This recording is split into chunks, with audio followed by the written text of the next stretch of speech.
my name's Isaac and I'm from England. And you're traveling with? I'm traveling with Victoria and she's from Poland. Okay. So we came to Mauritania basically with the only goal to do the train, and it took a lot longer, and I feel like the whole story to get there was even more adventurous than the actual train. We arrived, I think we crossed the border the same day, I believe. Yeah. Why did it take 6 hours? Why did we go to 10 different routes to do almost the same thing? I've never experienced anything like that. It's my first African land border, so I was expecting it to be difficult, but not that complicated for sure. But you went to this city and we went to Nouakchott. Well, I thought I would arrive the same sort of night you did, and our driver after 6 hours stopped and said, "We're not going any further." And we just got put on the side of the road, and we just had to sleep basically in a little shed, but with no door, so the wind was coming in, freezing, and we didn't have no blankets, pillows, nothing. And that was just night one, and I was like, okay, well, Mauritania is going to be slightly more different than I was expecting. And then from there, it basically just carries on. Each night we would get a bus to the next town. We'd go to Nouakchott and then to atop, because we were going to Choum. And it kept happening where every evening they say the road closes or something. I don't know if that's true or not, or they just want to rest. But they would stop at midnight and they say, right, we go no further. And obviously we've not reached our destination and we just have to sleep. Yeah, basically on the side of the road. Is that 2 days? Yeah, 2-3 days, yeah. Wow. But each night we were sleeping just with locals in their little huts and stuff. No pillows, no blankets. Just expected just to get on with it. But they didn't even say it was, weird or strange. It was just everyday life. But obviously to us it's very different. But it's all part of the experience, and we're here now, so it's not a problem. But you were basically doing it on your own. You didn't have a guide saying, we sleep here tonight, we sleep here tonight, no. No, and we also would turn up at bus stations. Well, I say bus stations, they're kind of just someone's sort of living room saying we need to go here, and they'd be like, okay, it goes at 3, next thing you know, we're there at 7 p.m, it still hasn't gone. So it was just, one thing after another. And it definitely takes a lot of patience to travel this country, for sure. I'm Victoria and I'm from Poland, and I just did the iron ore train. I look so much better than yesterday. And the big question is, why? That's a good question actually. I think I just wanted to experience what locals, they have to do, because they have to go on top of the train. People who have to transfer some things, or people who don't have money to go on passenger one.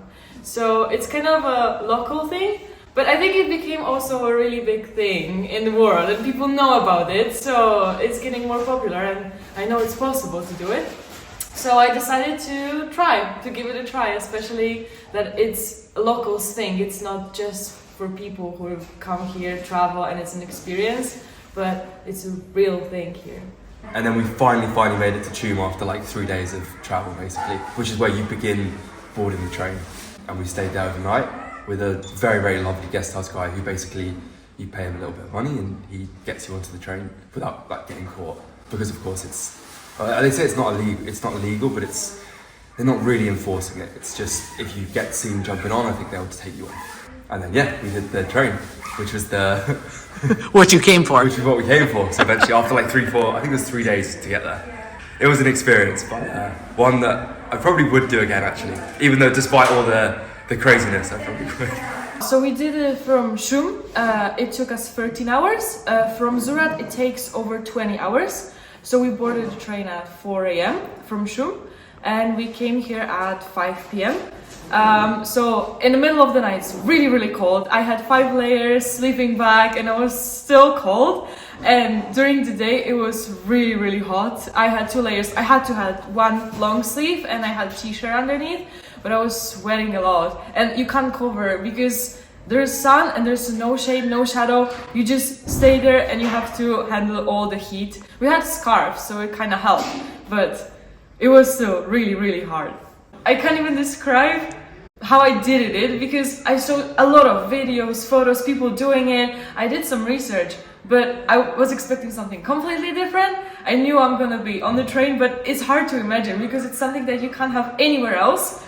And I did some research, especially where to board the train, how to board the train, because it's the most important, especially since November last year, it's banned. It's illegal to board it, so it's really hard to do it without any help. So you kind of have to contact locals and ask what time is the train, how to board it, maybe they can help you. So that's the thing that definitely has to be prepared before. So how much money did you change? Well, we got out like 7,000, 8,000. Yeah. For three days in a country, you know, I thought was cheap. I thought I thought we have to exchange it at the border and get more like Moroccan back. But we ran out in like 2 days, which was really weird. And bearing in mind, we didn't pay for accommodation because we slept on the side of the road. So if we also paid for accommodation, we would have run out in some random town and it would have been even worse. So maybe it was a blessing that we actually slept on the side of the road. But yeah, we ran out and we got here, and obviously the very lovely owners have kindly lended us some money that we, you know, gave them another currency for, and has kind of saved us, enabled us to get back over the border. Otherwise, we don't really know what would have happened. So your whole time in Mauritania is how long? 4 or 5 days. No, in Mauritania. Have we been here a week? Oh wow, that's how you know that it's just been like a blur, basically. Okay, we've been here a week. About the whole journey, I knew that I can't take any food that is hard to eat, so it was just bread and Snickers. So that was for the whole journey, and I didn't have anything else. We packed all the stuff in trash bags to avoid the iron, but it still get everywhere. So we still have it in backpacks and clothes everywhere, even if we had it in 2 trash bags each. So, because when you're on a train, you just go, you don't think too much, and the whole journey was super fast.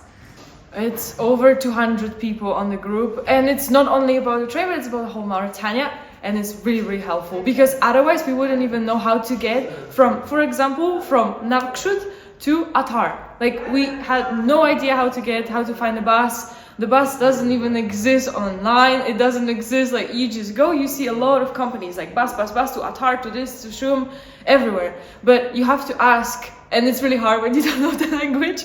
So we were just asking, bus Atop, bus Atop. But it's far from the center of the city, and the taxi drivers didn't even know where it is. So we had to navigate them. When we get there, we had to actually ask, where is the exact bus? And they kind of helped us, but I'm really confused if that was the right one, because we waited for 7 or 6 hours for the bus. They said, yeah, it's gonna come, like 1 hour, 2 hours. No, it came like after 6 or 7 hours. So this is the thing here in Mauritania, that like it's really helpful. On WhatsApp group, you ask where is the bus, at what time it comes, and people are really helpful. They send the location, they send the pin on Google Maps, they send everything. So definitely it's a must-have when you go to Mauritania. About the train, I didn't say about the train really. Yeah. We had to sneak on at 4 a.m. basically. You don't never know when it arrives pretty much. You just have to wait all night, and then it eventually comes. And we jump on it, and you have to kind of like duck down and hide, because they do start patrolling like on foot. And if you obviously make a noise, then they're going to find you out. And all these days of travel to get there, it's like almost gone for like nothing. Because the whole point of this adventure is to do it. So yeah, we got on, the train starts moving, and then that's it. You're kind of off for the next 12, 13 hours. They do make stops in the way to like little towns. I believe they pick people up, because these towns are, I think without the train, they're not connected to like life at all out here. It's pretty crazy. So they pick people up or drop people off. And yeah, we basically just rode on the train on top, got covered in iron, but it was a real adventure. And it was... Did you get a look at that passenger car? No. Oh, you didn't even see it. Right at the back. Okay. But we were 45 wagons from the front, and there was about 140 the other way. So it's, you know, it's 2.5 kilometers the train. So you don't even see the back really. Yeah, it's crazy. I heard that was just as bad. Really? So yeah, that's what people say. Oh wow, I mean, that's also just an experience, but you don't get as dirty, so I guess it's maybe manageable. 3 years ago maybe, when I started traveling, so yeah. And it's always been in my mind to do something like this, but never really, I felt like I didn't have like the courage to do it until like, maybe like the last year or so. I was like, you know what, I really do want to do this, I'm ready. And how many people were on the train? So it was us and 2 girls, one from Poland, one from the Netherlands, and locals. Locals were on the train as well. I think like 10 of them. Yeah, and there were a few wagons behind us. So yeah, they had a lot of stuff. So they were transporting something. So do your families know that you did this? Mine is kind of. Good question. I mentioned it before I came here. And they just said, oh, I'm gonna be offline for a few days, and I sent them a picture after I did it. So I think not they don't know, but they knew that I was planning it, but they didn't know I'm gonna do it. And what about yours? Yeah, my parents definitely know, because there's no point like not telling the truth of this kind of thing, because I'm gonna do something extreme, they can't stop me, so it's better they know than don't know. Mine will stop me. No, my dad thinks it's awesome. Like if he could, he would do it as well. My mum is petrified, and she's just glad that I'm alive, basically. But it's not that dangerous. Like you're gonna survive it. It's a bit adventurous, it's a bit extreme. How old are both of you? 22. Both of us. Nice. How long have you been together? This year. Nice. And do you plan to keep traveling? Hopefully. Yeah.